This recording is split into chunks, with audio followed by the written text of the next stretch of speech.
Oh my god, actually, there's a final Fast and Furious trailer. Oh, fuck. We might need to watch the final Fast and Furious trailer first. It just came out. It just came out. And then we'll do more philosophy. Oh, brother. Dude, no, we gotta watch it.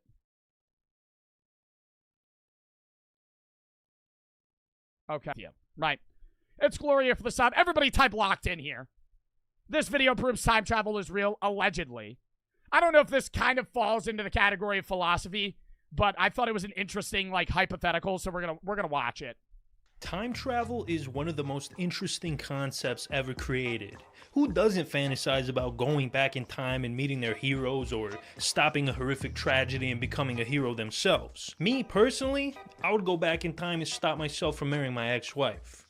But sadly, that's never gonna happen because time travel is impossible. But maybe that's just what they want you to think. Who's they, you may ask? Don't you like to fucking know? I'm Dan. Do y'all think that the fucking story, or the time travel, like, storytellers are real people? Or not real people, like they're telling the truth. Like, there's like 5 or 6 prominent people within the last 6 years that have came out and said that time travel's real, and they have, like, photos to prove it, and they have predictions for the future. And I mean, some of them come true. But I mean, like, they're usually making 100 guesses, 20 come true. Like, you got a fucking 1 in 5 success rate. The TikTok time travelers, yeah, there's a lot of those. And they try and make, yeah, those are the guys that make predictions, like, every day. In 2042, there will be a catastrophic disease. Like, buddy, nobody's gonna fucking remember this shit in 19 years when 2042 rolls around and you say there's gonna be, like, COVID 2.0. FR Dash for the 300 bitties. Sorry for the confusion. I guess my practice got canceled, so you can still raid him. Well, that's if I raid him. It's not a guarantee I raid him. I want to let you know that. Like, I know I said I might raid him, but I feel like you're saying I need to raid him so you can be there for the raid. I don't even know who this guy is. I want to look at his content first before I decide. Antavius, how you doing? And TikTok lives are obnoxious. TikTok lives suck. Today we're going to be talking about time travel. Throughout history, there have been many instances of possible time travelers, so we're going to take a look at a couple of these instances, and by the end of this video, we might finally be able... In the year 5000, Atlantis will be found. Like, dickhead, none of us are going to be alive to prove whether or not you're right. Fucking every prediction they make is, like, statistically above the average life expectancy of people alive right now. In 2150... there's going to be a catastrophic event in the Jurassic Park whole series is actually going to become true, and T-Rexes are going to take over the world. Well, nobody's going to be fucking alive then. To answer the age-old question. Tomorrow will be Wednesday. Yo, are you from the future?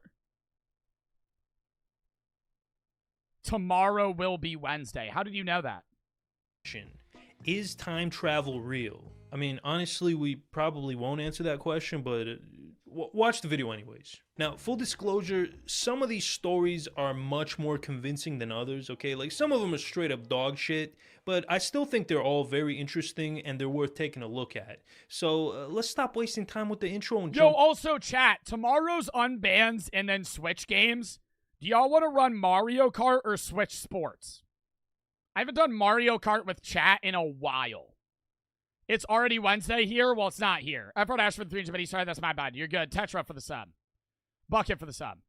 Both? We could run both. I don't know which I want to do first, though. I don't know. I haven't run Mario Kart Customs with chat in a while, though. So I might do that. We could also do, like, Fall Guys Customs or some shit, but I kind of want to do Switch games. I haven't done that in a bit. Thursday, I'm going to be doing Fort Val, but I don't know. I don't know what video games are. Dude, I feel like gaming right now is trash.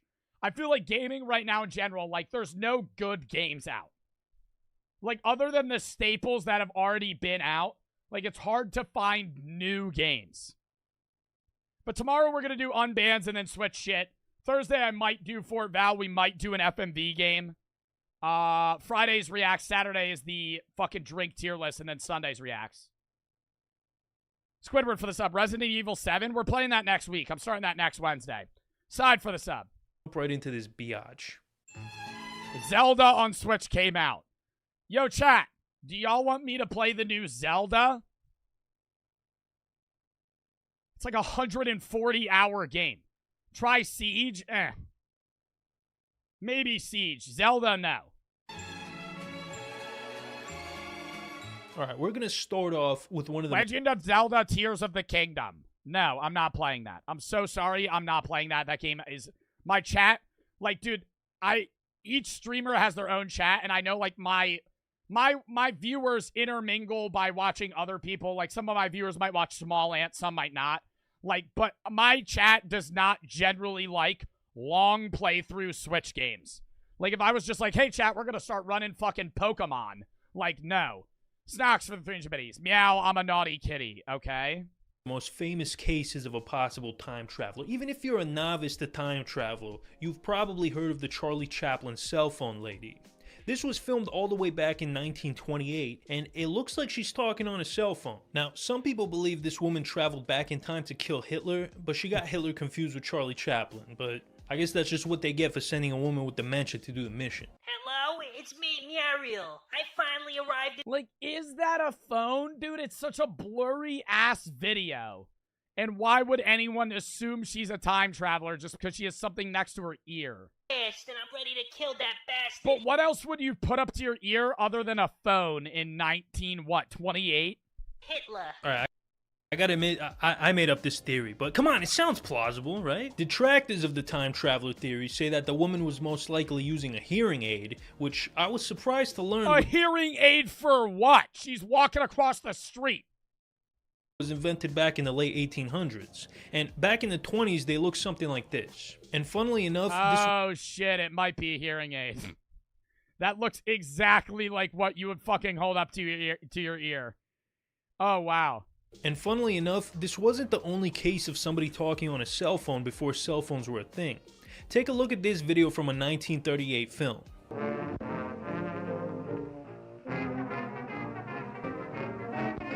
What? Right Oh, there. she's holding that. Yeah, but where's the rest of the fucking apparition? It kind of does just look like a phone. Like a really blocky old phone. Right there. What's this broad doing? Is that a cell phone? Is that a fucking cell phone? I don't know, but it did look like a cell phone. Oh, and then there's this clip from a Mike Tyson fight in 1995. The Mike Tyson fight from 1995, 21 years ago. And what's that guy in the crowd holding? An iPhone! Oh my god, he has the new fucking Apple iPhone 11! Oh, hell no! No, why? Oh my god, that would be a great, yo.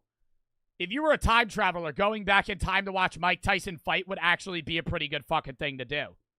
Tyson fight in 1995. The Mike Tyson fight from 1995, 21 years ago. I don't believe any of these, though. I feel like it's just like conspiracy theory shit.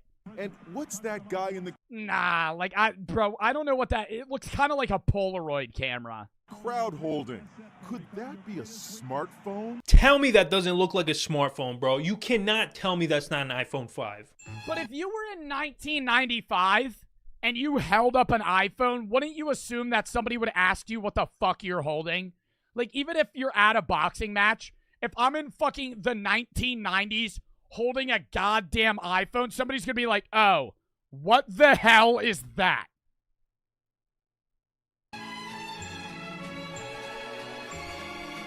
Next up, we got another certified time travel classic. This is a photo, obviously. It was taken in 1940 during the opening of the South Fork Bridge in Canada after it had previously been destroyed due to a flood. If you look closely, you'll notice this dripped out guy that looks like he doesn't belong. This dude's whole outfit looks like it came from Urban Outfitters. Now, it's been pointed out that you could buy all of these items of clothing back in the 1940s, but to put that fit together, his whole ensemble is absolutely sucking. Maybe he's just a fucking weirdo hippie, though. What do you mean? Like, it doesn't necessarily mean shit. He was either ahead of his time or he went back in time. But honestly, I don't know why he would go back in time to the opening of some schmuck bridge in Canada, of all things. That's like buying a plane ticket to go to Ohio. Doesn't make any sense. So I don't think he's a time traveler, honestly.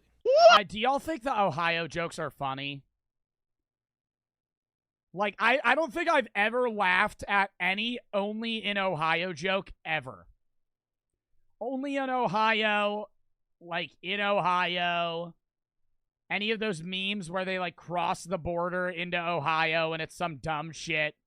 Like, I think they're just so fucking stupid. How did they even start? Was it just some weird story in Ohio and somebody was like, only in Ohio, and then everybody always just fucking says that? It would make more sense to say only in Florida, because every weird story ever is in fucking Florida. Oh, guys. I just traveled here from the future to let you know about this. Oh my god, I kind of want to skip this vid. Can we go into a different video, chat? God damn. God damn. Can you go into a fucking different experiment? Jesus Christ. Well, able to do Yeah, let's watch this shit. Yeah, fuck, dude. My god. Just going over different fucking examples of, like, pictures. Not for the 300 minis. When are you finishing the backrooms with Max? Oh my fucking god. I'm really not trying to get mad. I just answered that. I don't know. He might be finishing it by himself. I don't know how many more levels we have to get through, and I don't know where we have to go. If we're doing it together, I need to know what we have to do first, because where we ended, we were just in a tunnel, and we have no idea where else we have to go. I think there's only, like, 2 more levels we missed. Bucket for the 1,100 biddies. Maybe I'm wrong. I don't really know. Play Alien Fire Team Elite. That sounds awful. If you do have a game, if you have a fucking game or video suggestion, send it in the Discord. I am not taking them right now on stream. It would be easier to send them in the Discord. Thank you for fucking pinning that. I say it every stream, and people still send bits for game recommendations. I appreciate the biddies, but you do not need to send money to send me a game recommendation. Just send it in the Discord. And sending me bits does not increase my odds of playing it. Are ordinary people... Oh, the Milgram experiment, would you do it? Are ordinary people able to do terrible things? Yeah. And if so, how many would give a strong electric shock to an innocent other just because they are following an order? To answer these questions, we can look at the controversial work of a man who just wanted to find answers to his family's horrific past.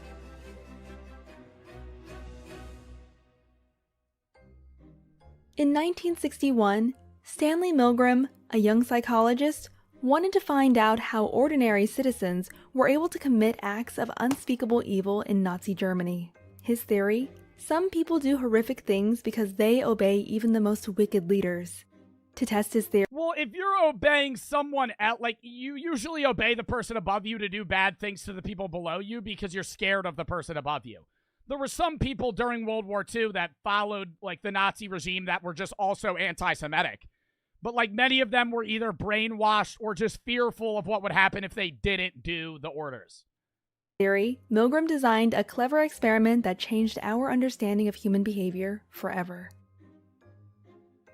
The Milgram experiment involved 3 people: an authority, called the experimenter, who was dressed in a lab coat to appear powerful, a volunteer, who was assigned to be the teacher, and a victim, the so-called student. The teacher was the test subject, whereas the experimenter and student were both actors. Following orders, the teacher would test a student who was sitting in another room by asking them questions. For every wrong answer, the experimenter would ask the teacher to inflict an electric shock. What the fuck? Why would somebody already immediately agree to this? Oh, every time they get an answer wrong, I have to fucking electrocute them? Oh, that's normal. Why are we doing this, by the way? Oh, I'm not allowed to ask? Okay. Like, what the fuck? To a life-threatening 400... Would y'all do this? 450 volts? Inflict an electric shock. Up to a life-threatening 450 volts. Oh my god. Before he began, Milgram asked his colleagues what they expected the outcome to be. Almost all of them agreed that only a few of the volunteers would obey and inflict electric shocks on innocent others. What do you think? Would anyone administer shocks higher than 300 volts? Yeah, I think the average person just is stupid. I don't think the average person would know what they're doing. To be real, even if they're hearing, like, somebody, I think if they do the shock and they hear somebody across the room go, ah, like in pain, like, I think the average individual would be like, oh, that just hurt. They're not thinking if they're going to actually kill the individual or not. Milgram then advertised his experiment as a study on memory and learning at the campus of Yale University. People signed up without any idea of what they were really getting themselves into. The experiment began with the volunteers meeting the other participants. The volunteers then pulled a card They signed up not knowing what they got into, and then when they were told they had to electrocute people that got wrong answers, they still did it. draw their role. Little did they know that they could only draw the teacher. Next, they would be given a sample of a light electric shock in order to experience firsthand what the others would have to go through. To start, the experimenter and the teacher were seated in one room, and the student was strapped to a chair in an adjacent room. The teacher and student were able to communicate, but not see each other. Bro, do you think the student starts begging them not to? Oh my god. That's nuts if the student just starts going, yo, please don't, and they still do it. The experimenter then gave the teacher a list of questions. The teacher would then read out the questions, and the student would press a button to indicate a response. For every false answer, the teacher would administer a shock, starting at 15 volts and increasing in 15-volt increments up to 450. What the teacher didn't know was that the student didn't actually receive any shocks. Instead, a tape recorder was used to play various responses. In the beginning, the teacher what were the responses? Oh my god. would hear They're protest probably fucking crying for help, and this idiot just keeps doing it. or bangs against the wall. If shocks would increase, the reactions would become louder, and in case someone would go all the way, the learner would fall silent. Oh my god! Dude, you hear somebody yelling and you still do the next shock, and then it's just dead silence. Like, that doesn't cause physical trauma to the people that are doing the experiment? Are they allowed to just run that? In case the teacher became hesitant and asked to stop, the experimenter would resort to the following 4 prompts. First, he would say, "Please continue." If that was unsuccessful, he would go on with, "The experiment requires that you continue." Then, "It is absolutely essential that you continue." And lastly, "You have no other choice. You must go on." Yo, would y'all listen to this guy? I would tell him to fuck off. Like, I know it's easier for me to say it when I'm not in the experiment and I know what's going on. But if I'm being forced to shock someone and they're literally yelling in pain, I'm just going to be like, okay, can I fucking stop? And if they just tell me no, like, do I really need the fucking $50 that bad that I'm going to murder someone to fucking get it? I would listen. You would just keep doing it. On the way, the volunteers displayed signs of extreme tension, such as sweating, trembling, and even uncontrollable laughing fits. The experiment would be What the hell? Uncontrollable laughing? stopped only after all 4 prompts had been used, or the maximum voltage of 450 volts had been given 3 times. 3 times? Milgram found that, of all participants, 100% gave at least 300 volts, and Wow. 65% went all the way to 450 What is 300 volts deadly? volts. The experiment was later criticized for being unethical because it deceived innocent people into performing what seemed to be terrible acts of violence. However, his experiment was successfully replicated many times. Is it fucked up to run experiments like this, though? Like, you're not actually... Obviously, they're not actually shocking the person, but is it fucked up to run experiments on people that presume that they're doing something wrong when in reality they're not? I mean, that's just a moral question. I would say, in some ways, yeah, but if we're just never going to run experiments to see how the human mind works because of the possibility of them accruing trauma from going through the experiment, then you're never going to be able to get any scientific shit done. Like, any psychological shit done. Because you're always going to be like, oh, even though we're not actually hurting anybody, this guy might be upset at the end of it. Times, involving different populations and leading to similar findings. Like, if they put me through this, I'd be stressed out. But if they told me at the end, oh, it was fake, I'd be like, okay, good shit. And then I'd just go on with my day. Milgram himself left us with this to think about. It may be Like, that I don't think that that's to the point where it's unethical trauma. Somebody redeemed Flex. Cole for the 300 biddies. Dairy says W Philosophy Stream Screaming for the sub. Cywolf for the sub. Deezer for the sub. Snox for the 400 biddies. we are puppets. Puppets controlled by the strings of society. But at least we are puppets with perception, with awareness, and perhaps our awareness is the first step to our liberation. What I do feel you like think? there had to be some people that didn't do it, though. Like, there had to be some people that, like, immediately when the person was, like, in pain, they were just like, nah, fuck that. Also, chat, what philosophy videos do you guys want to watch? I need to know what topic you guys want to get into, because there's just a million fucking topics.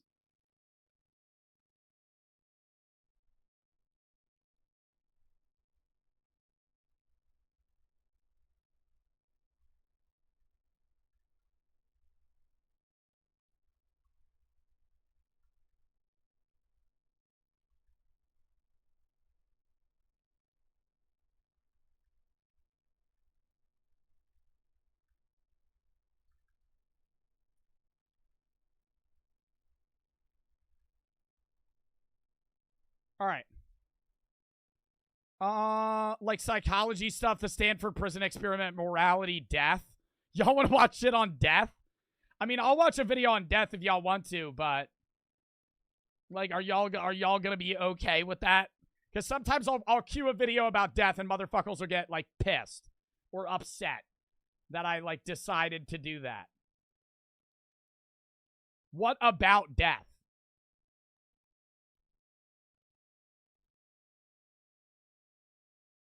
Death, we're okay with death. Okay, Jesus Christ. Oh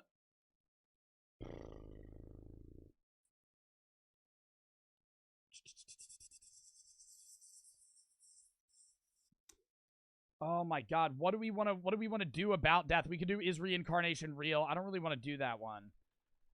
Am I high? No, I'm trying to find a specific video. What video on death? The fear of death?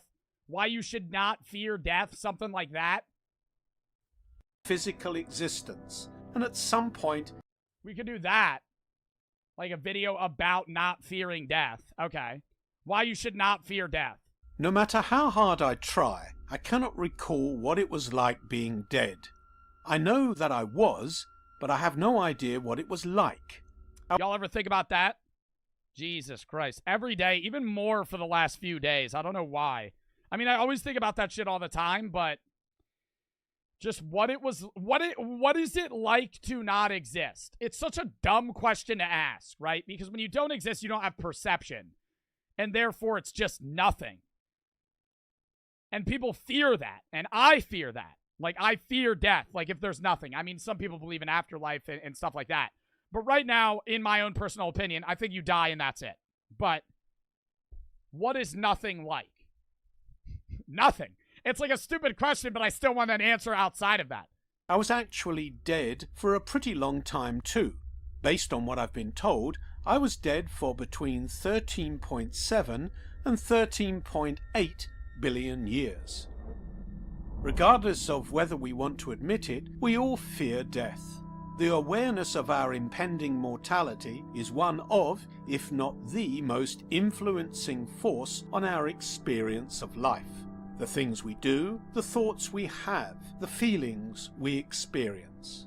Everything is driven by... I always think about, like, the only reason we are, like, life is even, like, not possible. The only reason we can even perceive our life is based on, like, memory, right? If you couldn't ever remember what happened an hour ago, or a day ago, or a year ago, you exist, but you're not really living in the sense of, like, having a personality, having a consciousness, having a life. I mean, if you look at people that have deep dementia or, like, really bad Alzheimer's, they start to kind of lose their own self. They lose their personality. They kind of just become, like, survivalistic. Like, not almost, like almost animalistic to a degree. Way later down the line, not immediately, but, like, nearing death. And it's just, if you perceive your life right now and how short your life will be, like, right now, time seems slow, right? But in the scheme of life, 40 years from now, you're going to look back at whatever age you are now and say to yourself, wow, my life flew the fuck by, right? And then if you even look at it on a broader scale of how long the universe will be around and how long the universe has been around, your life is so small that it's almost as if you already don't exist. Does that make sense? it makes sense in my head in the idea that, like, in 60 to 80 years, I'm going to be dead. Likely, right? In 60 to 80 years, I probably won't exist. And at that point, my life was in this certain time frame, right? In this certain existence of the universe. But that area of the universe, in our knowledge that we have it, doesn't exist anymore, right?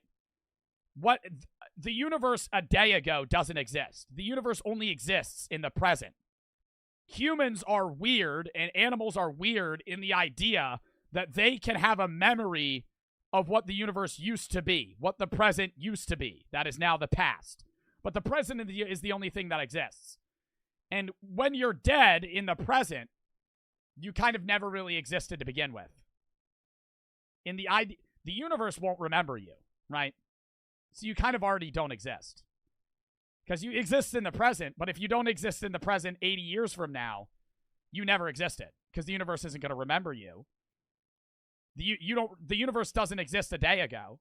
Does that make sense? Like, you don't exist now.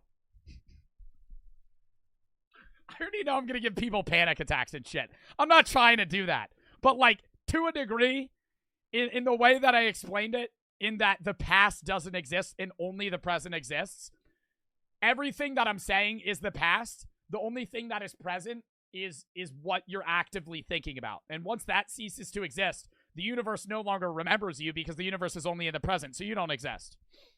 Nimble for the 3-inch biddies. This was the wrong stream to get high for. Yeah, probably. Or the right stream to get high for. Cole for the 3-inch biddies. I think it's mean for you to do that. Mean for me to do what? Cole for the 3-inch biddies.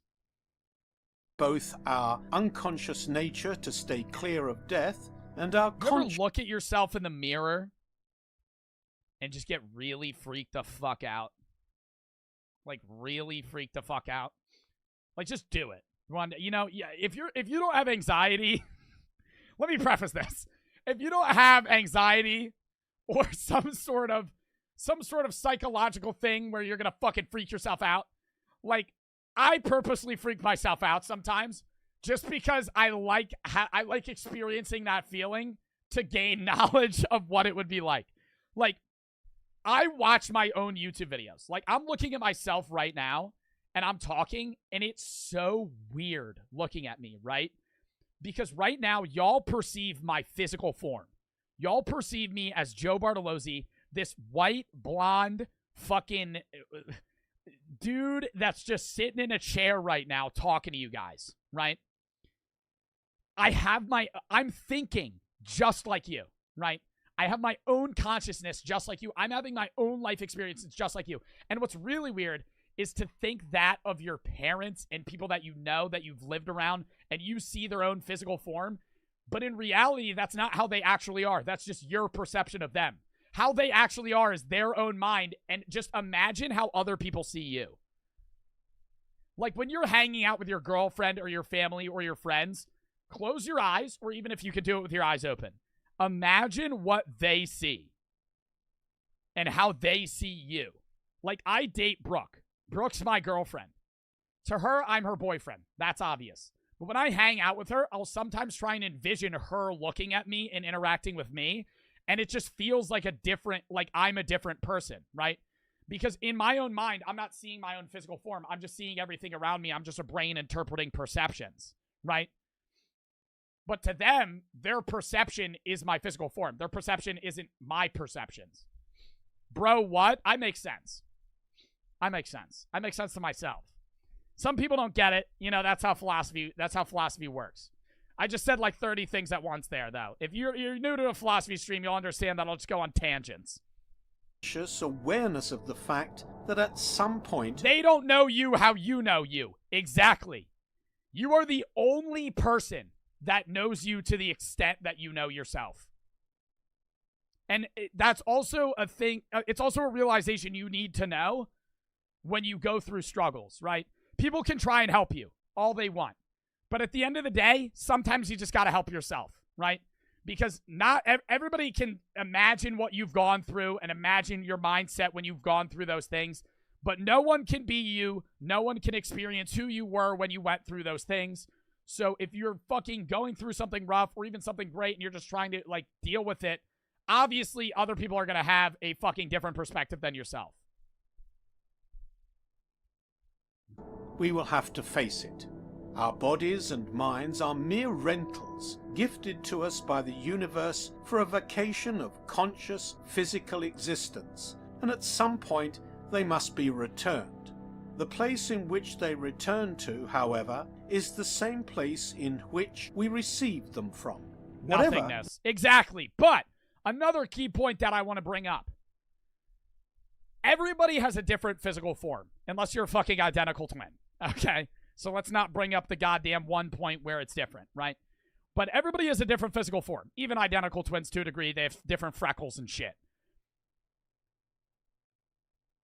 But everyone's consciousness has no form.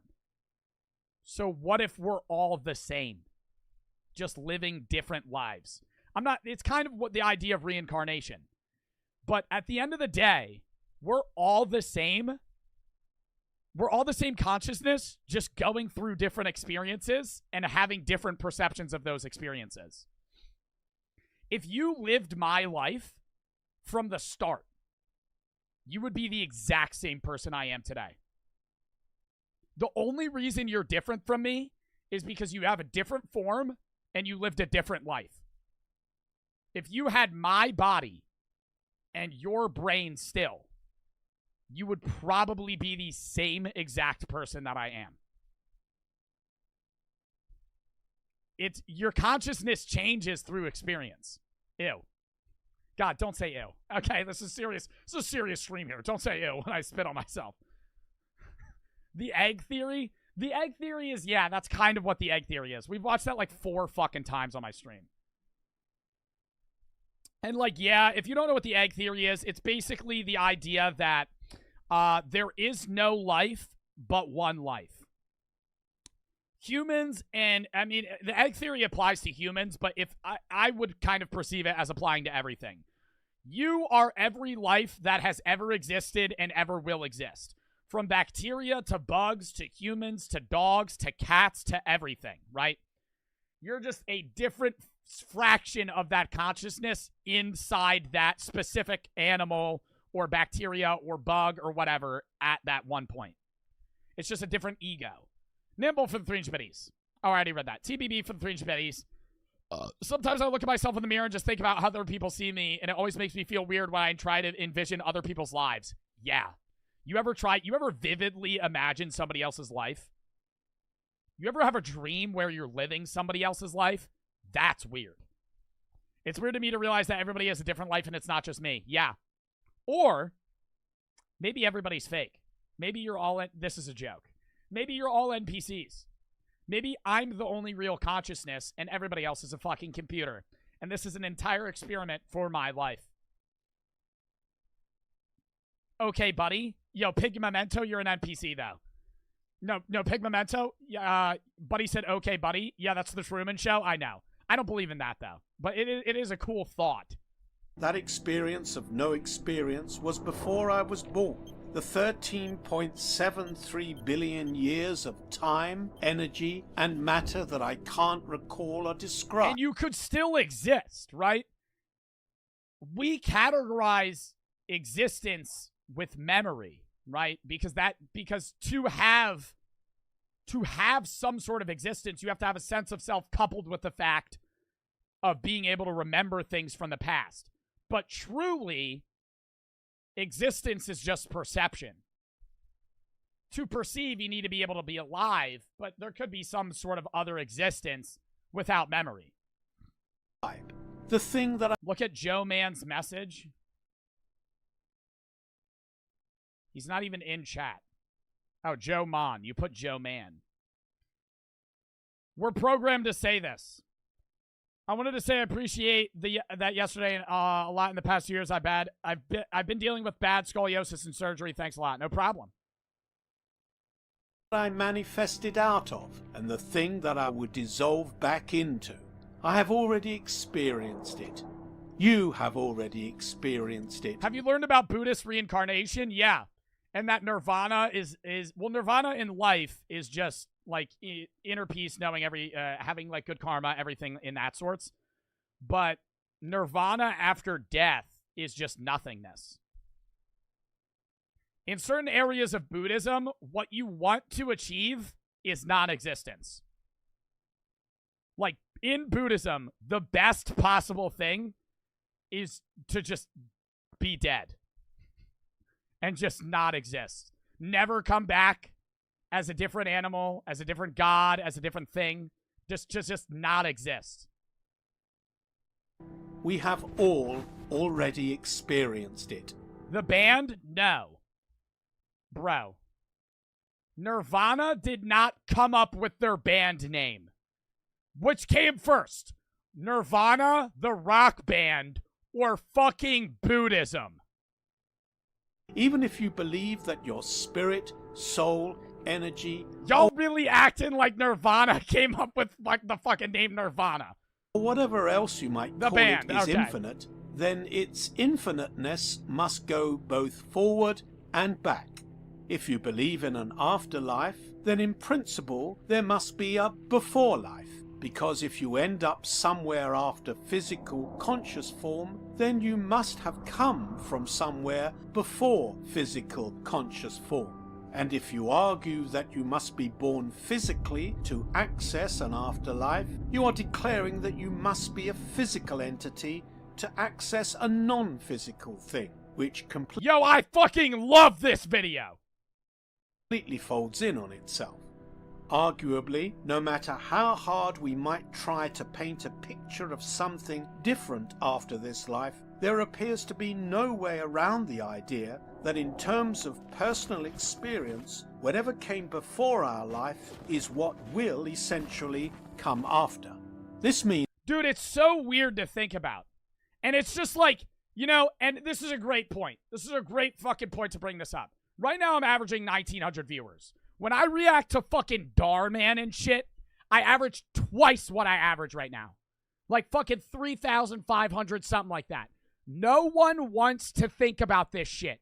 And you know, this is a stream that I like doing, and it doesn't average that many viewers, and I don't give a fuck, right? Because it's something I enjoy talking about. People live their entire lives in a society that we've crafted around making money, doing a job, having kids, and dying. But so many people refuse to think about why the fuck we even exist. Even people, I'm not saying, like, there's a lot of people at a religious level that do, but there's a lot of people that are religious that also don't think about it. They're just agreeing with what they're being told, right? Rather than questioning it and actually going out and then coming and arriving at that opinion, they were born into that belief, they've believed that belief, and they've never questioned that belief. And I love when people arrive at a religion on their own conscious thinking, and I love when people believe in that, because those are the most religious and spiritual people that you will ever meet, because they've arrived at that opinion themselves. But when people are born into an opinion and they never question that opinion, they're not thinking. They're just believing without questioning. To believe in something, it has to be proven with conscious doubt, and then actually being proven to be real, you arrive at that opinion. If you're just told something's real and you never doubt it, there's no definitive knowledge of whether or not it's real or not. But even outside of that, so many people go throughout their days working the same job for 45 years, doing the same thing for every day for 45 years, and just living a base life, right? Just thinking about materialistic things. And they never think about why they're even having an experience to begin with, or what even an experience is. I've been alive for 21 years. I did not exist. Neither did you guys for 13 point whatever billion years, even maybe before then. An infinite amount of time. Actually, you haven't existed for an infinite amount of time, right? Watch The Egg by Kurzgesagt. I've watched that 7 times. No. You haven't existed for an infinite amount of time before this life, right? Theoretically. Unless there's reincarnation, and even before then. Before humans, before life, you haven't existed for an infinite amount of time. Your life is so minute and you're in a human body, and you have a consciousness, and you think, and you have enjoyments, you live relationships, you want to earn money, you have desires, why? And a lot of people explain it with their religion, and that's fine, and that's their beliefs. But, like, to me, it doesn't make any sense. Why are we here? Why do I exist? Why am I even talking to you guys right now? Like, it doesn't make sense at all. Life never, and it will never make sense. We will be here, we will live our life, and there will always be unanswerable questions, which sucks, right? Because as humans, one of the only reasons we're even fucking intelligent is based on curiosity. The most intelligent people are the people that ask questions. Even if they don't have answers to those questions, if they ask questions, it's showing a want for knowledge, right? Rather than people that just live their lives and never ask anything, they just do the same thing over and over, and they just fucking die knowing the same 10 things they've known their entire life. Asking questions is what makes you smart, right? And just something fascinating to me is just that people don't do that. And it's also just like, we're going to live this life. I'm going to live this life. I don't know when I'm going to die. You guys don't know when you're going to die, but we're going to die, and we're not going to have a fucking definitive answer to a lot of things.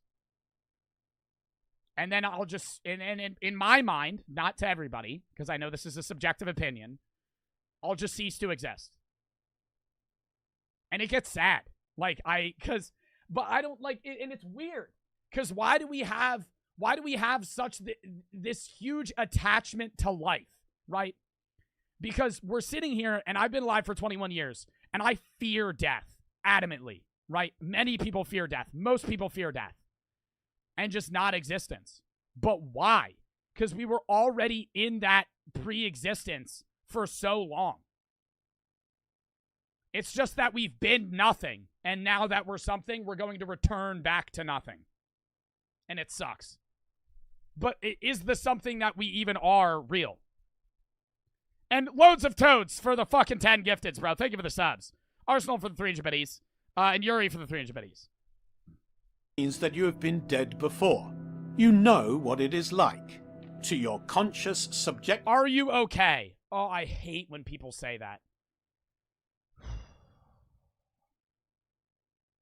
I really hate when people say that. I'm not going to get mad because this is a philosophy day. I appreciate your care for me. I'm fine, right?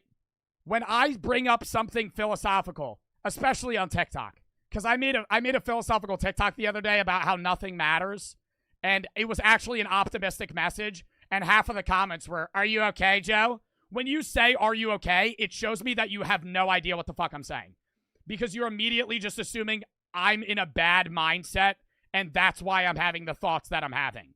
I'm not upset. I'm perfectly content with my life. I'm perfectly content with the thoughts that I'm having, right? I'm not upset.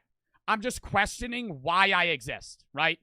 And when people say, "Are you okay?" in response to that, it shows me that you don't get what I'm saying.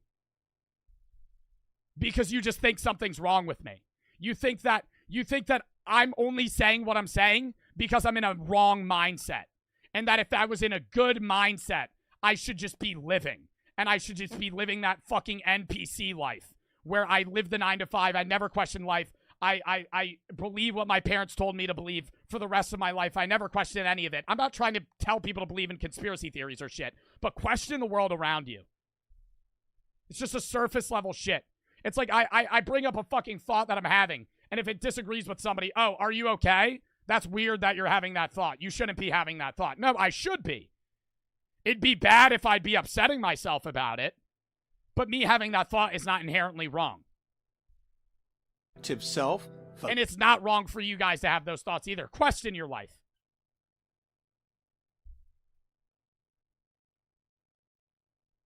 You are a loser cuck. And you are a terrible chatter. Get out of my chat. This is a philosophy day, classic NPC build. I'm trying to have an actual genuine talk with my chat. And then this kid comes in here. Why don't you make a Hills joke, buddy? A lack of better terms. You're in the Matrix. You know, I I don't even like agreeing because, like, at an actual political standpoint, I disagree with, like, a majority of the shit Andrew Tate and them says. But, like, I'll use the NPC fucking Matrix quote. When I'm actually just talking about something meaningful and your dumb ass comes in my chat and just tries to pull some stupid ass fucking joke, talking about my girlfriend making fun of her, you're a fucking loser, right? You're a fucking loser. I have to say it flat out, right? Just, what are you doing? It is like absolutely nothing.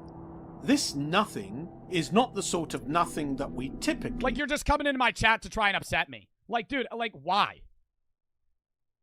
...consider nothing to be. What happened? They were just insulting my girlfriend. It's not that big of a deal, but it's just like, dude, relax.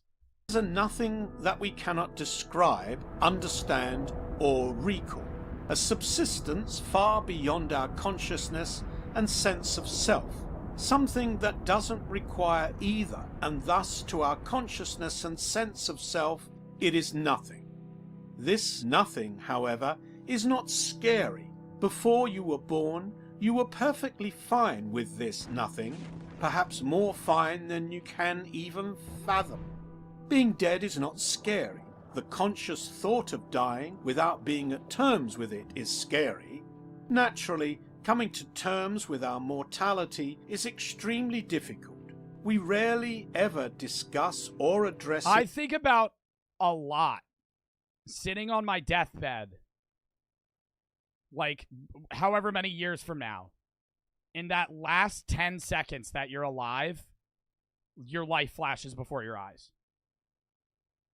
And then it's just like nothing. Like actually nothing. Like you're on your deathbed, and this is going to be everybody. I mean, not everybody's going to be on their deathbed. Some people are just going to die, right, without knowing. And I don't know if that's better. Like, what would y'all say would be better? Being on a deathbed knowing you're going to die, or just dying? Regardless of what would happen, I would want to be okay with death before death. But I don't really know which one would be better. But neither? Well, yeah, both suck. But like sitting on, I always think about that because I visited people on their deathbeds, and it's sad. And you sit there and you look at them and you're like, wow, like they're gonna be laying there one day, and it's gonna be the last 10, 20 seconds of their life, and like everything will flash in front of their eyes, and then they'll die. And then it's just nothing. Like, well, to me.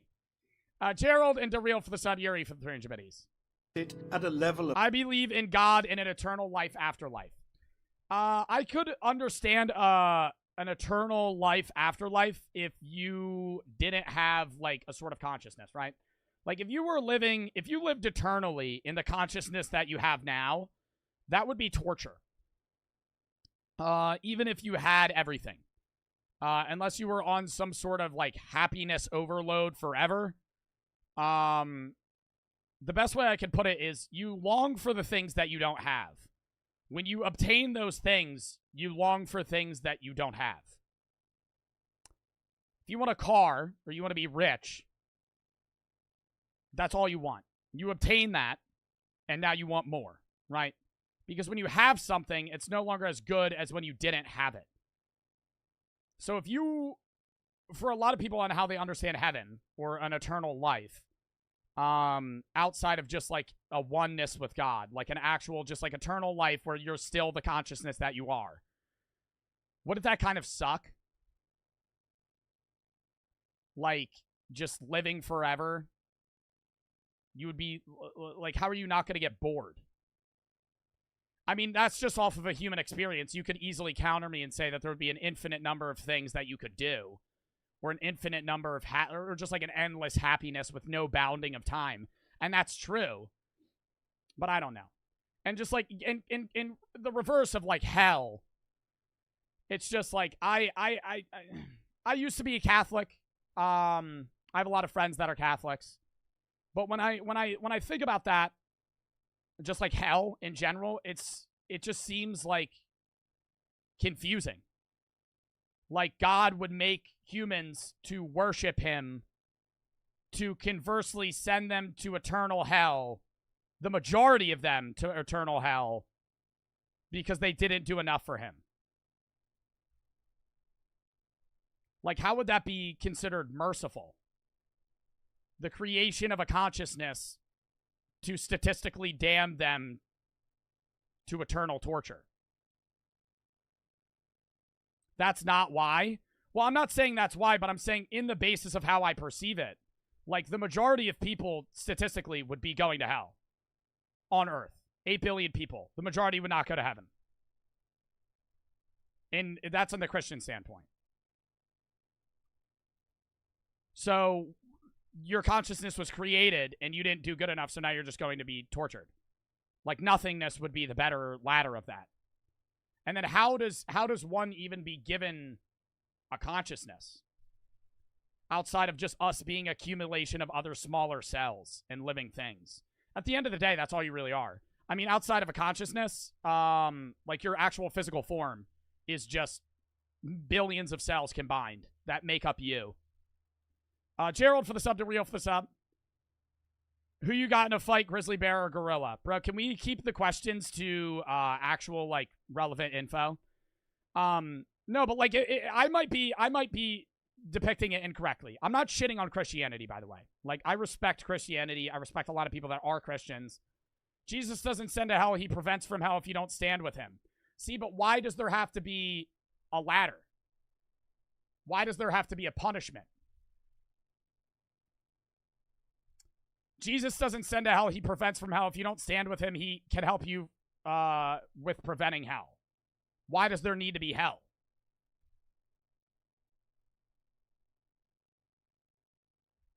Old for the 300 biddies. I've been watching for a little bit, and I really like your streams. What is nothingness? Nothing. No perception. No movement. Nothing. You would just be dead. There'd be no time. Nothing. There is no time without perception of time. So in reality, time is a human concept, especially days. It's just based off, like, the Earth's rotations around the sun and its own axes. But in reality, time doesn't exist. The way that we perceive it. Time exists in, like, oh yeah, change happens over a length of time. But, like, time is generally based around perception of it. If there's nothing to perceive time, an hour would be the same as 100 years. Are animals aware? It depends what animal. Bucket for the 1,000 biddies. What do you think of the pyramids theory, how it was too advanced? I don't think it was too advanced. I think they're just really smart. I do want to know, I always say I would go back in time to the Egyptians to know how they built the pyramids, because I am fascinated by that. I think they just had a lot of motivation, a lot of drive. They were very curious. They knew geometry. In my religion, we think that there are different levels of the afterlife depending on how good you are. My religion is Christianity. Well, what denomination of Christianity are you, if I may ask? Of self-honesty and vulnerability. Do you believe in God?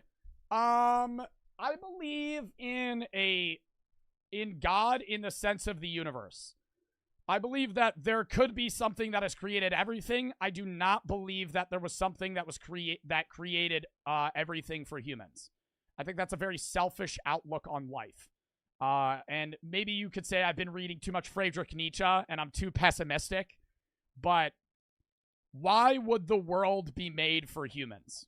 What is special about us if we evolved like every other animal, why are we special?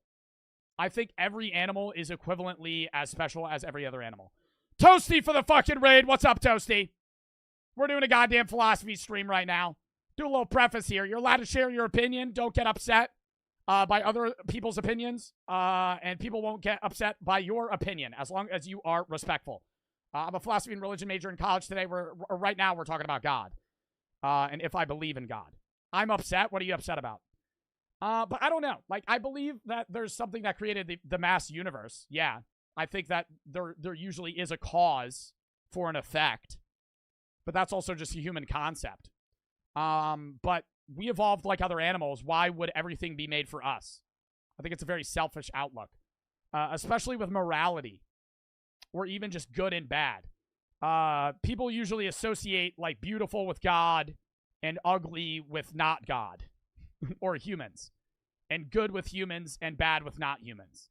But good is usually what like aids humans, and bad is what doesn't aid yourself.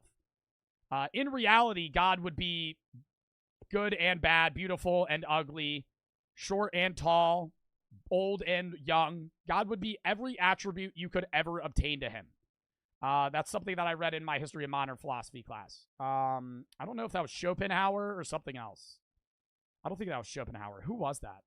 I gotta grab the book. Anyways, God is basically like everything, right?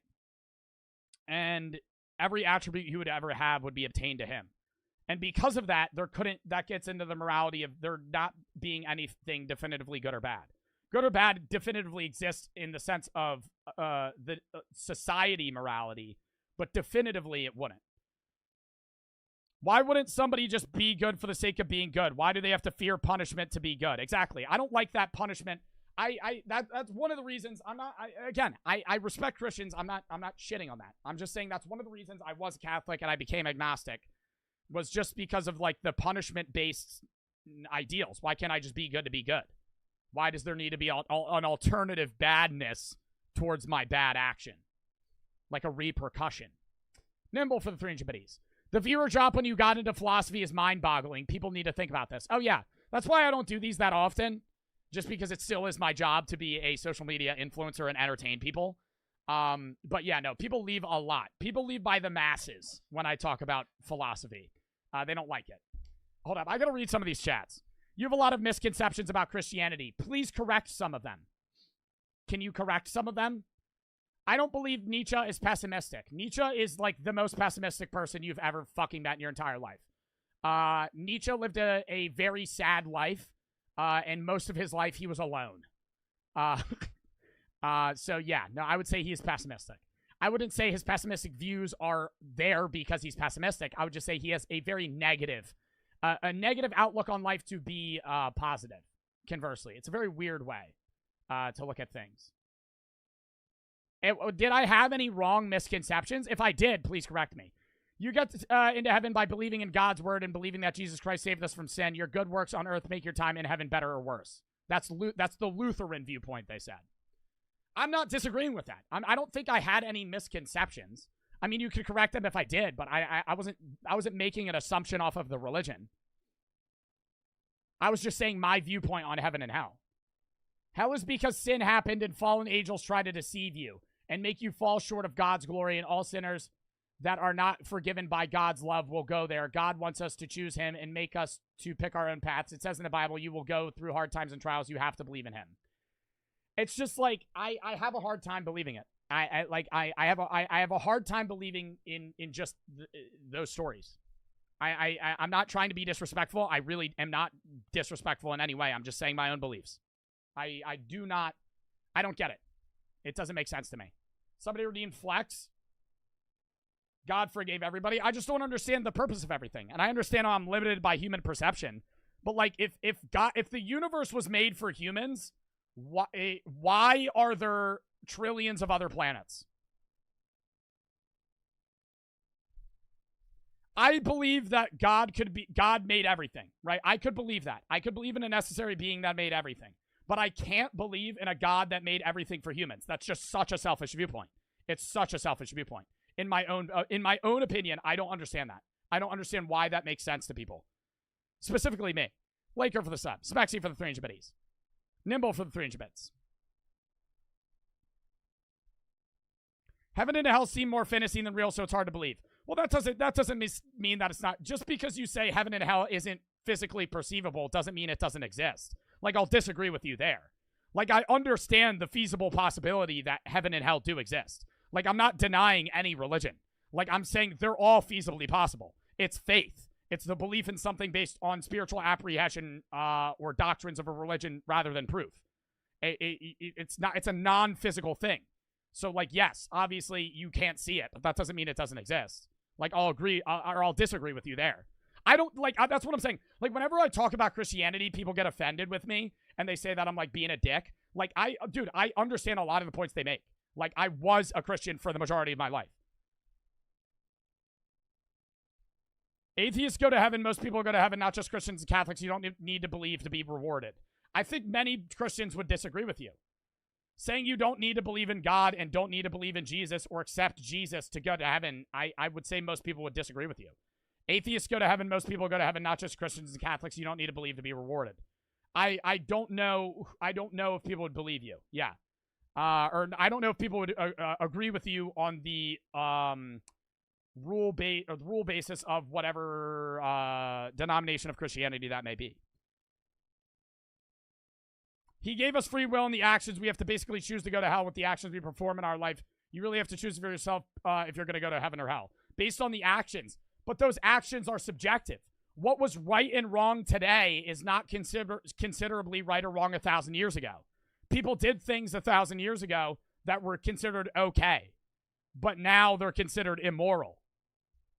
So then where is it just a sliding scale? How can you have a definitive rule set of what's right and wrong if things change?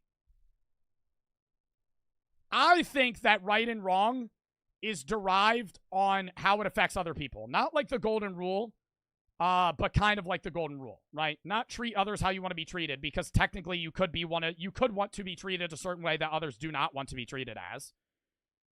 But I think morality is kind of in that basis, right? Where like there is a morality within a society that changes throughout time, but morality as a general standpoint is based on perceivable harm and benefit to a society and a group of people. You could still do a good action even if there is a negative effect to somebody within that action. If you kill one person to save 1,000, is that a good action? Is that moral?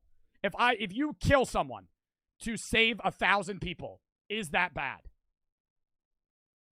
I would perceivably say no.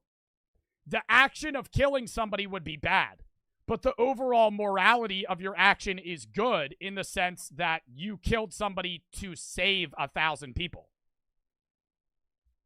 Smexy for the 3-inch biddies. I gotta play these out. And I'm genuine. Like, I am a philosophy religion major. I know I have these, like, agnostic, and some people say atheist beliefs. I don't think I'm an atheist. Some people try to say I am. I do not dislike Christianity. I very much see what they're trying to say in many of the denominations. I'm just saying from my own personal standpoint, that was somebody that used to be a Christian. I was just saying why I'm not anymore. If I do have a misconception, you can correct me. I feel like if you think about an action or choice, that there is usually always one good choice and one bad. So what do you choose? That's so wrong. That's so wrong. Let me give you an example. Let me give you a scenario. A father has 5 children, and he's dirt poor. His family's starving. This is the example I actually used in my... I wrote my 20-page paper this semester about morality. I wrote a 20-page paper about morality, comparing Buddhist morality to Friedrich Nietzsche. A man with 5 children. Those children are starving. He's poor. He steals to get that food for his children. It's the only way that he can obtain the food for his children. He can't get a job. Let's just pan out this scenario. He can't get a job quick enough to where he's going to get the money quick enough to feed his children. He steals food. That would be morally bad. Stealing is a morally bad action by most people. But he's stealing to feed his family and keep his family alive. The benefit outweighs the negative.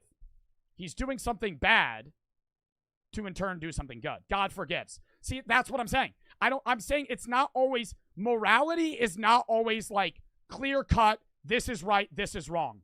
It's scenario based. Because you could say, oh, this is always wrong. Well, what if they did it for this reasoning and this was the result? It changes it.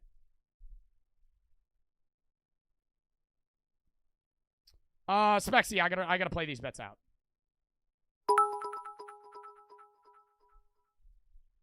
Joe, hear my point of view on life after death. I think that when you die it will be nothing just like before you were born. I have learned not to fear it for this reasons. Once you die you won't know. You won't be sad, you won't be anything.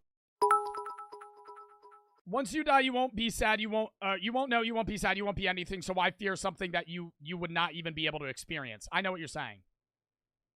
I think that's a good viewpoint of it. Why fear it if we wouldn't even know? But the sadness of the result of that is then, well, you lived this entire life where you accomplished all these things, and then you're dead and you can't even know You don't even know that you once existed because you don't exist. Like, that's sad. Bucket for the 300 biddies. Dude, also, like, we could all be wrong. We could all die and wake up and be in, like, the cartoon The Regular Show. And that's the meaning of life. Like, everyone could be wrong. Everyone could feasibly be wrong. Like, everybody always fights about which religion is right and which is wrong. And hey, there's a good chance one is right. There's a good chance, hey, maybe both are right. I don't know how the fucking universe works when you're dead. No one does. Because you don't fucking come back after you die. And even the people that have near-death experiences, you technically didn't die. Your heart stopped, and that declares you as dead, but you still had brain activity. Nobody has had no brain activity and then come back from it. If you're brain dead, you're never coming back. Nobody's done that and then fucking came back to say what it was like, right? So everybody's arguing about which is right, which is wrong, but everybody could be wrong. Everybody could be right.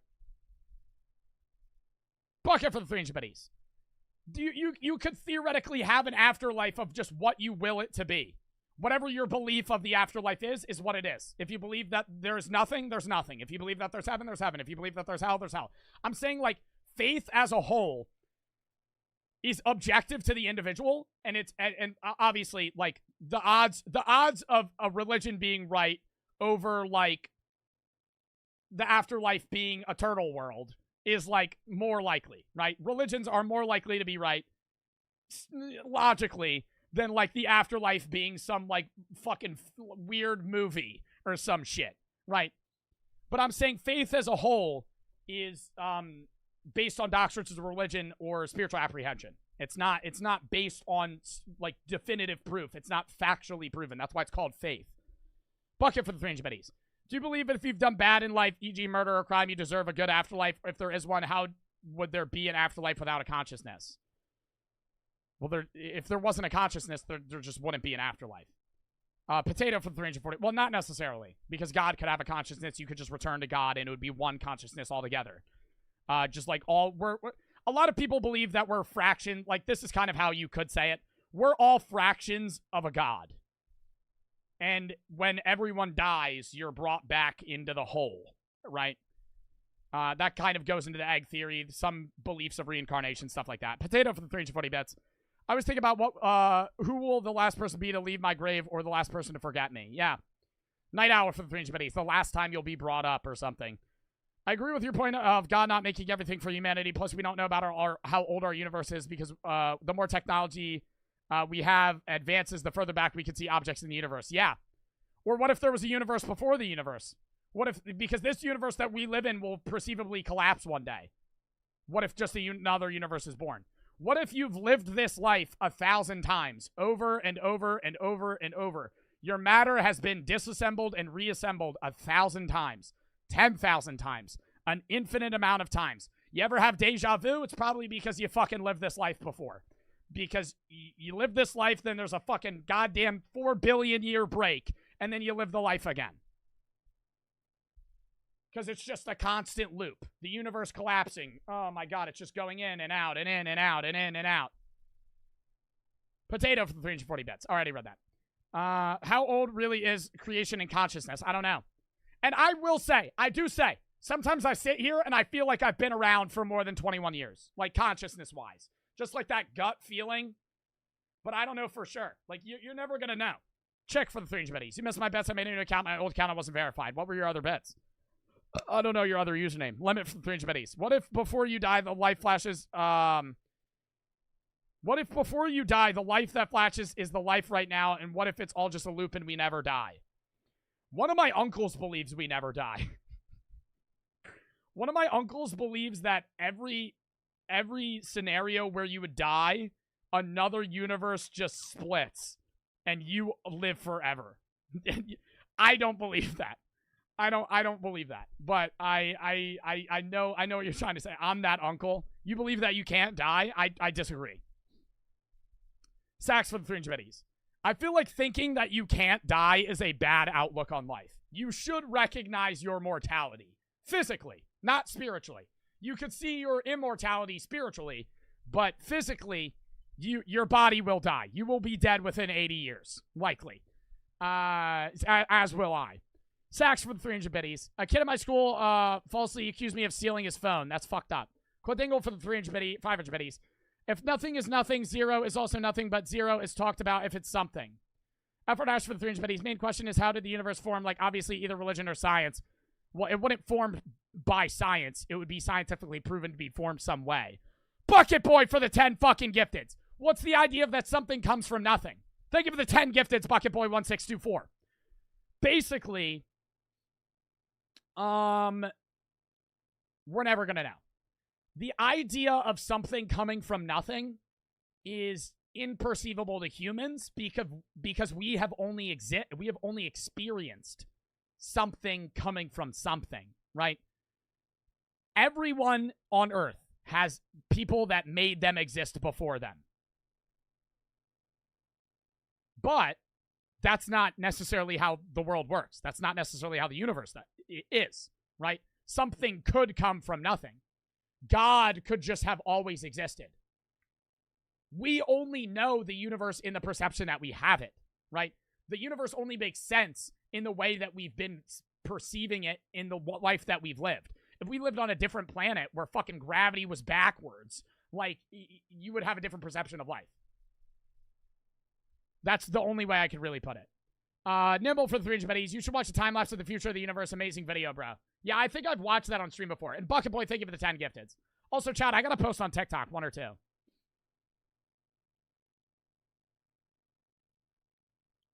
One or two. Two. All right, word. We didn't even finish this video. We've been on this video for a fucking hour. All right, let's continue the video, shall we? Vulnerability. I don't even know what the fuck he was talking about. Death.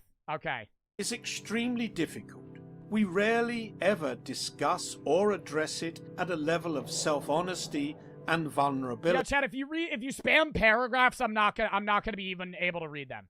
Like, I'm trying to read as many chats as I can, but if you just spam your TikTok like a million times. It is rare that death in any... Did I say TikTok? I meant fucking paragraph. ...real sense comes up in conversation, and it is rare that we ever deeply meditate on the fact that we will all die sometime in the relatively near future. However, it is essential that we do confront the thought of death regularly and honestly. By becoming deeply aware of our mortality, we intensify our experience of every aspect of life. I also think humans overestimate how smart we actually are. Because at the end of the day, we're not, like, so advanced that we're not, like, animals. We still reproduce how, like, other animals do. You still spread your seed like plants do. You still have to eat. You still have to fucking breathe. You still have to you have to live, you have to have all these, like, you're not a machine. We're not some hyper-intelligent species. We're hyper-intelligent on the planet that we live on, but realistically, we're probably dumber than other shit that exists. Not for the sub, Enzo for the 300 biddies. Glad to make it to the stream in time, dub. Life, writes author Robert Greene.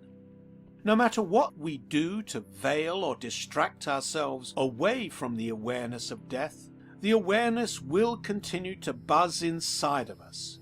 When we do not address and embrace the buzzing, it only becomes louder and more intrusive. It causes us to feel intensifying levels of anxiety. Joe, if I'm correct, there's a man who has died and said he experienced hell. Yeah, a near-death experience. NDE. Near-death experience, you're not actually brain dead. Your heart stops. They might resuscitate you 5 minutes later. But, like, there's a lot of science on, like, people... There's, you know, this is why near-death experiences are kind of inaccurate to use as evidence. Because near-death experiences all over the world have all different accounts of every religion being right and every religion being wrong. There are people who have had near-death experiences that have said it's nothing. There are people that have near-death experiences that have said Christianity was right, Hinduism was right, Islam was right. You can't factually use those because usually and it's also usually what people say they saw was also what they wanted to happen or what they believed. Like, atheists generally saw nothing. Christians generally saw heaven.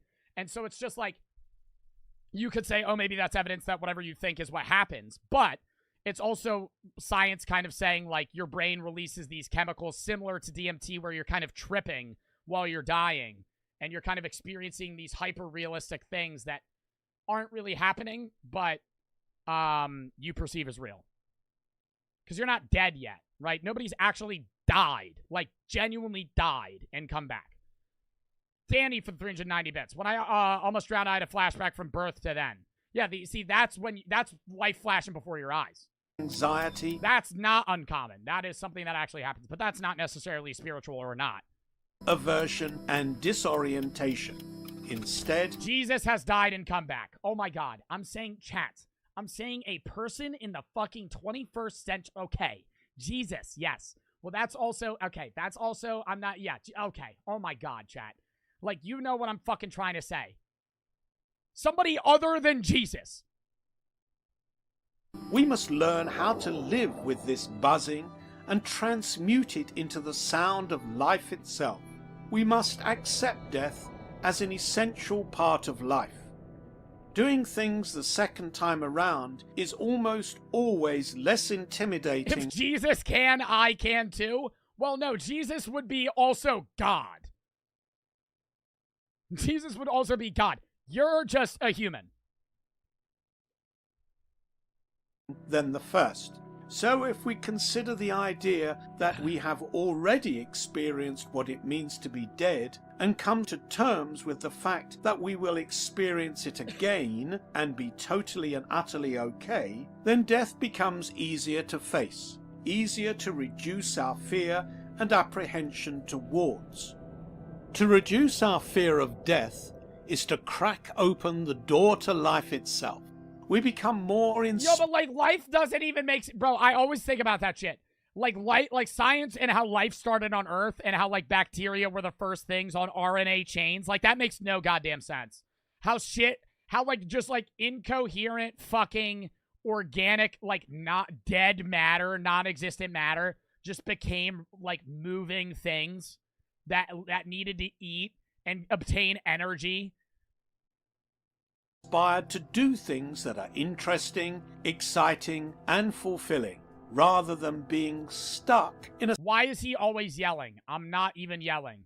cycle of wasting time, feeling anxious, and latching onto material distractions. At some point, we will lose our ability to experience things as we know them. Like it or not, that is the condition of our human experience. If we wish to make the most of our human experience, Have you seen 90 Minutes in Heaven? Nope. I see you've been spamming that, though. Buddy's been fiending for me to look this up. Pronounced dead by rescue workers after a car accident, Texas pastor Don Piper believes that he had visited heaven before springing back to life 90 minutes later. Was he brain dead?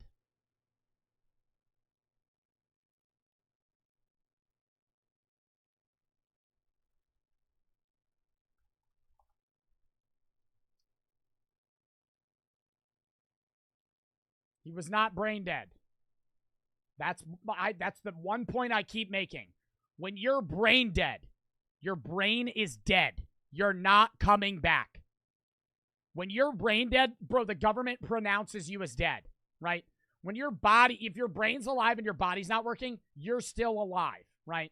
Like if you're in a coma, well, I mean, your body's still alive, but like you can't move, right? I'm saying like if you're in a coma and you're in the sense where like, well, I don't know. Well, coma's also you're not dead, but your body's like not working right. But basically, if you're brain dead, you don't come back from that. People have died and had their heart stopped for minutes. Jesus did. Oh my God. Oh my God. Oh my God. Oh my God. Stop bringing up Jesus. So please, right? Because I'm not you, bro. Yes. Okay. Yes. If I'm not a Christian. I don't know about the reincarnation, right? But if you're a Christian, yes, Jesus, okay? Jesus. I'm not saying Jesus. I'm saying outside of Jesus Christ, who no one has been brain dead and came back. TJ for the sub. instead of living in You're disrespecting Jesus. No, I'm not. spite of its conditions, we must accept them. like a vacation to our favorite destination. We should not let our awareness of the trip's end date ruin our vacation.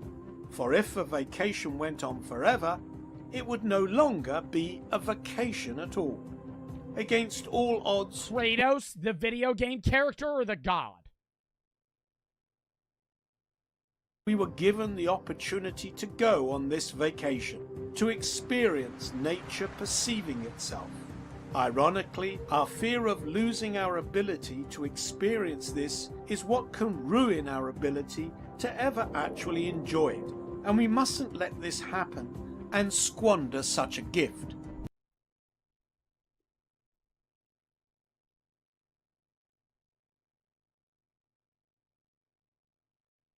Bro named himself Joe Bartolozzi is so trash and then tells me to repent. Can you actually, like, talk to me about it rather than just, like, spamming the same message over and over and over and over and over and over and over? Like, bro, like, you name yourself Joe Bartolozzi's trash, you've been banned in my chat, and then you just made another account, and then you fucking come into my chat, and then you just start spamming. Like, I said this is a philosophical discussion. You can actually say things, like, to try and talk about it, right? Like, it's not you saying Jesus is coming back and the time is over, repent and side with Jesus. Like, yeah, but that's not a discussion. You're just telling me, you're not actually saying anything outside of that. Like, say something else, right? Like, add to it. Be like, okay, here's why. Here's why. Even if you're quoting the Bible, even if you're fucking saying something, say something. You're just saying this. And you're just spamming.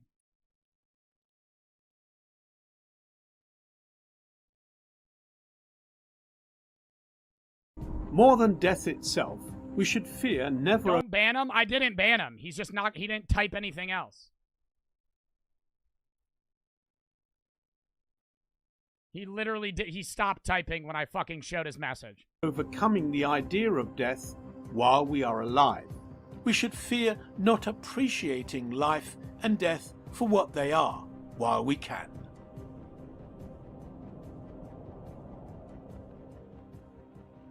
Well, that was actually a pretty good video, but we paused like 40,000 times in between it. Baseball for the 300 bennies. I'm not a Christian, but I'm only 16. Oh, I'm a Christian, but I'm only 16. How so much to learn about... Oh, have some... Okay, you've mistyped a lot of shit. Have so much to learn about my faith and learn about other views on death and afterlife. So I love the streams and the convos you have with us because it's really good. Because they are really good convos with us. And I love this type of stream because I really learn other people's viewpoints and good points because not everybody believes what I believe. And so I love learning about other people's views and it gets me thinking. Bro, exactly. Yo, did that one kid retype anything else? Nah, he just fucking typed that and left. Like, dog, if you're not actually going to type anything outside of this and you're just going to spam the same message, bro, like, what the fuck are you doing? Like, say something else, right? Like, outside of just typing the same message over and over and over and over. All right. Do we want to watch one more video? We could watch 3 hard truths that will change everything. Thoughts?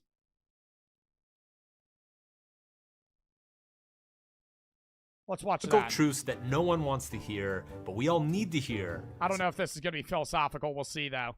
Sub for the sub. Hold up. Oh, yeah, it's just truths about life. So it might not be fucking... It might not be philosophical, but we'll watch it anyway. That's why we're here. To hear the difficult truths that we don't want to hear here, right here. Truth number 1. Everything you believe today will one day be proven to be completely and utterly wrong or incomplete. When I was younger, there were times that I believed I was going to be a professional musician, that I'd never get married, that a girl wouldn't even like me. There were times where I thought I was going to get a degree in math or physics, that I was going to go to grad school, that I was going to go to law school, that I would never live in the United States again, that I'd never be a morning person. In every case, I was completely wrong. Intellectually, I went through phases where I was into Karl Marx, Ayn Rand, Sigmund Freud, and Friedrich Hayek. Now I think they're all a bunch of fucking Looney Tunes. Ayn Rand says that any action you can have is an immoral action. No matter what you do, it can't be moral, because at the end of the day, every moral action you do to in turn benefit yourself. Humans are absurdly selfish creatures, and if you open a door for somebody, you're just doing it because it makes you feel good. Even on the extreme level, if you jump on a grenade and die to save your friend's life, it is still selfish, because doing that is not as bad as living with the guilt that if you let your friend die, you know you could have saved them. I mean, like, it just gets, like, that's, like, pessimistic philosophy. Take a minute and think back to what you believed about yourself 5 years ago. Chances are you can think of a few things that you were wrong about. Now, even the biggest thing is what your life is going to be like, right? Not only viewpoints, but also what your life is going to be like. And conversely, I think 5 years you can usually relate to, but like every 10-year increment, you can't look back at yourself and say, that's still me. Like, I'm 21. When I'm 31 and I look back at myself now, I'm going to look completely different. I'm going to think completely different. I'm going to act different, maybe similar, but I'll have different viewpoints. I'll live a different life. I'll be doing different things.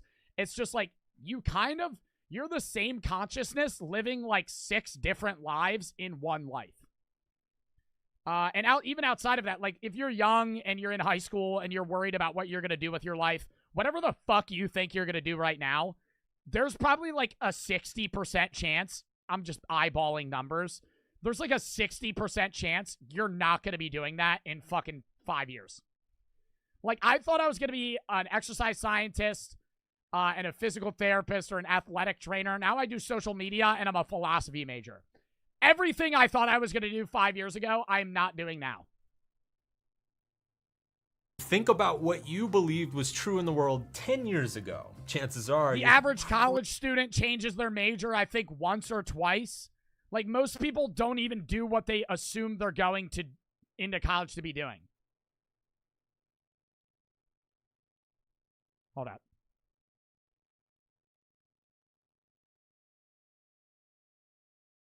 All right.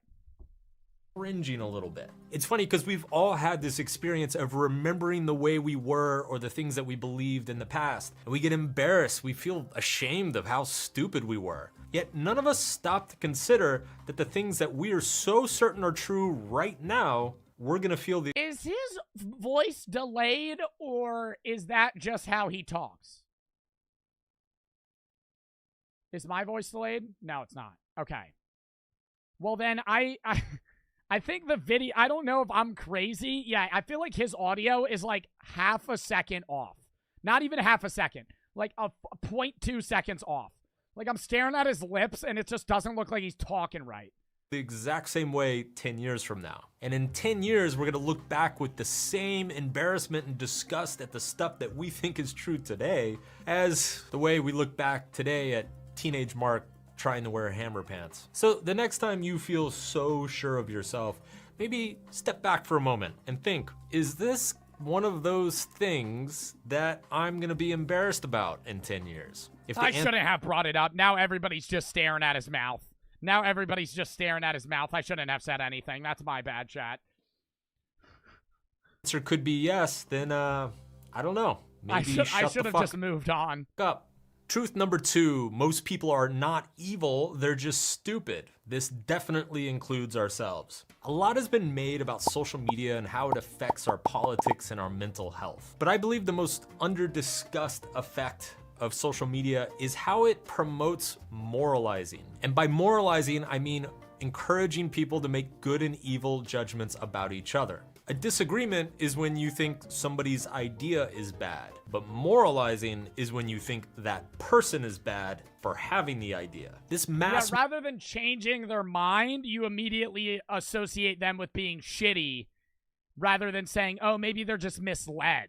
Moralization has grown to such an extent that I now believe something that I never would have thought possible 10 years ago, that we probably need a little bit less morality in the world, not more. What I mean by that is that we shouldn't act unethically think we should simply reserve judgment a little more often, please refer back to truth number 1. We don't know what the fuck we're talking about. This truth is kind of a very... Yeah, if you... I mean, like, this applies to, like, minute things, right? Like, if somebody on social media or in general that you know says some small thing that upsets you, some people will immediately associate them with just being a shitty person, but you shouldn't, right? But if it gets down to the point where, like, somebody's just, like, screaming the N-word on social media and they're, like, some fucking pasty white guy, like, that guy's a dickhead, right? Like, that's not... I'm not going to reserve my judgment.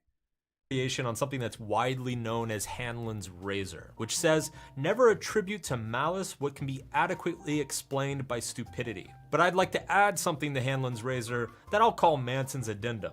And pretty much everything you see or read is some degree of stupidity. If we take truth number 1, that most of us are pretty much wrong about most of the things that we believe, and we combine that with Hanlon's razor, which says that most of the things that we perceive to be evil are actually just ignorance and stupidity, well, then it suggests that maybe we should be slower to moral judgments, not quicker. After all, if we accept that most of our assumptions are wrong about most things, then we should reserve our morality for only situations that are clear and obvious. Take the Yeah, like Jeffrey Dahmer. Like, that's not stupidity. That guy's just actually a fucking psycho. Cole for the 3 Jiminies. I believe that there's a God that created everything, but I also believe that there's no afterlife and that you're just there with no consciousness or thoughts. So I wouldn't know what's happening. It would just be like nothing, not even black, just nothing. Yeah. Everybody always assumes that it's just like nothingness would just be like a dark void. Oh, God. It's like everybody always assumes nothingness is just like black and no sound. No taste, no smell, no air. But it's not even that, because that's still something. Nothingness would just be nothing. And it's impossible to know that, because you can't perceive nothingness. You are just nothingness. But I kind of agree with you. Like, I believe that there is some sort of higher thing that may have created everything, but I don't know if I believe in an afterlife.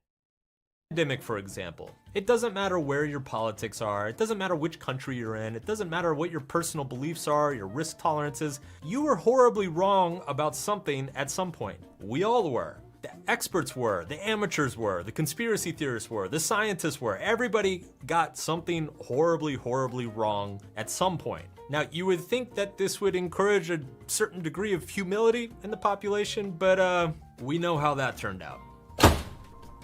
Truth number 3. The highest leverage behavior you can adopt in your life is to care about people and show them that you care. In the 1930s, the psychiatrist named George Vaillant started to collect data on a group of Harvard graduates. Now, he collected everything. I can't wrap my head around that when you die, nothing is going to last forever. Nothingness can't last forever. Why can't nothingness last forever? Nothingness can't last forever. Why? I mean, life is lived in, like, dualities, right? Everything usually has something an opposite of it. That's how humans kind of perceive everything. I mean, that's also just a human perception. It's not necessarily how things are. But, like, if there's tall, there's short. If there's big, there's small. If there's hot, there's cold. Good, bad. Dead, alive. Existing, not existing. Something, nothing, right? And maybe that's not how it is, but I mean, theoretically, if there's nothing, why the fuck would there not be a capability of that nothingness lasting forever? Track their financial situation, their family situation, where they lived, what occupations they had. My brain hurts. I'm not smart enough for philosophy. You are smart enough for philosophy. Everyone is smart enough for philosophy. It's whether or not you want to think about it. Most people do not show an interest in philosophy. Yes, some philosophical concepts you need, like, fucking education to get up to, like reading. Like, if you just start out reading the fucking Communist Manifesto rather than starting with, like, maybe, like, a base Socrates, like Plato's Republic or something, like, yeah, you're going to be in for a pretty rough patch. But, like, you can understand philosophy if you just try to. The Trello for the sub. I believe anybody can understand philosophy. Whether they participated in the war or not, whether people they knew died, whether they got promotions, whether they moved to a sweet-ass new house and bought a boat, everything you can imagine, this guy tracked over decades. Why are we going to live a life to be nothing? Don't know. Find your own purpose. It's kind of the point of life. You find your own purpose to live. What that purpose is up to you. I mean, it obviously should be something where you're not harming others because you want to have other people live their lives and enjoy their lives like you want to enjoy yours. So don't enjoy your life by putting down others. However, what your purpose is what you decide it to be. It doesn't need, everybody always assumes like, oh, I need to live this life so I can obtain something there. Or just live the life and be kind around the people around you and be happy while you're alive. And then you're dead. Like everybody, like I don't understand the conundrum of, oh, if I'm going to die and there's nothingness, then why am I alive? I don't know. You got to figure that out. I am for the sub. And decades and decades. Now, while he was tracking all of this data, he also asked them basic psychological questions. How happy are you? How satisfied are you with your life? Do you have a sense of meaning and purpose? How are your moods? Do you fucking hate your kids? At this point, as you can imagine, they've collected a lot of data. So what did Valent learn? Well, in 2004, he said that he could sum up over 70 years of psychological data with one word: love.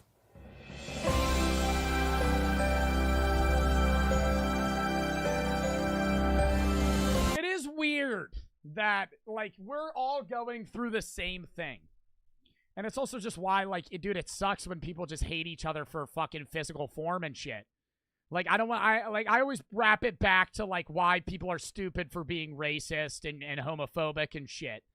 But, like, dude, you're not born, like, if you're born black, or you're born white, or you're born fucking a woman or a man, like, you don't choose where you're born. Your consciousness is an individual thing that you have that can change. But, like, looking at somebody and assuming how they're going to be is just a misinformation of categorization of survivalistic needs. People like grouping things so they can survive, but we're no longer at that point. Nobody is born racist. I agree. Nobody is born racist. You develop racism. Baseball for the Range Middies. When all animals die, we assume it's just dead forever and never question when they go, where they go, and just think they're dead. As humans, we always question what happens to us. We're just animals too. I feel like deep down, everyone to some extent thinks it's nothingness after death. What do you think about that? No. I think there might be nothingness after death. I think most people don't think there's nothingness after death. I think they have that. I think everyone has that, what if there's nothing? You know, no matter who you are, there's always that, what if there's nothing, right? There are people that believe in an afterlife. Many people believe in an afterlife. There's always, and there's a lot of people that genuinely more so believe in an afterlife than nothing. But I agree that everyone will have some sort of, in the back of their mind, okay, what if I just stop existing?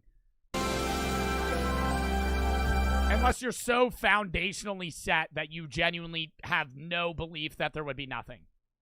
And I think there are some people that are like that. But I think for the most part, many people believe that there's nothing, at least at some fraction of time. Fucking hair in my eye. Valent explained that over the decades, there was only one variable that he tracked that consistently correlated to a person's happiness. I was Catholic. I recently turned Christian. Catholicism is a form of Christianity.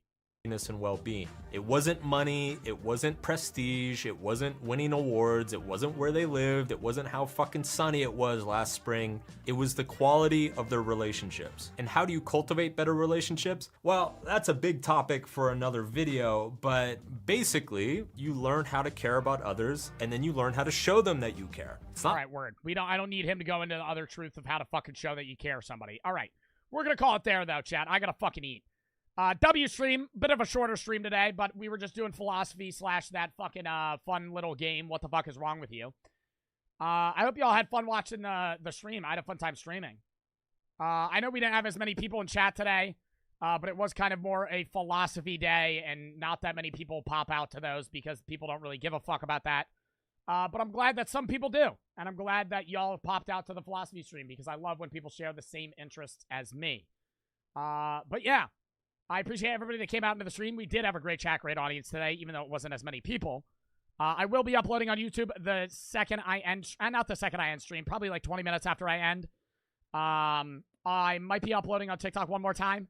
And I'll be live tomorrow at 4:30 p.m. EST for Unbans and some Switch games.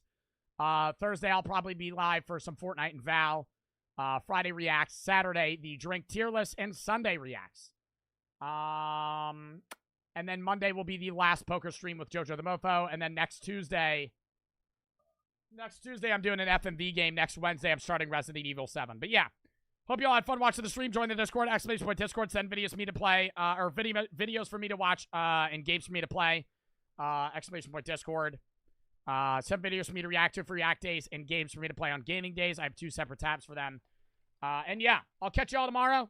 Hope y'all had fun watching the stream. Let us raid now. Who do y'all want to raid? What was that one guy that one dude wanted me to raid?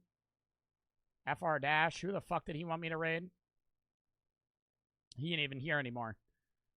All right. We'll raid Aiden. Let's raid Gutsy Aiden today. All right. Hope y'all had fun watching the stream once again. And I will see y'all later. I appreciate everybody that came out, and I hope to see y'all in future streams. We are going to raid in 5, 4, 3, 2, 1.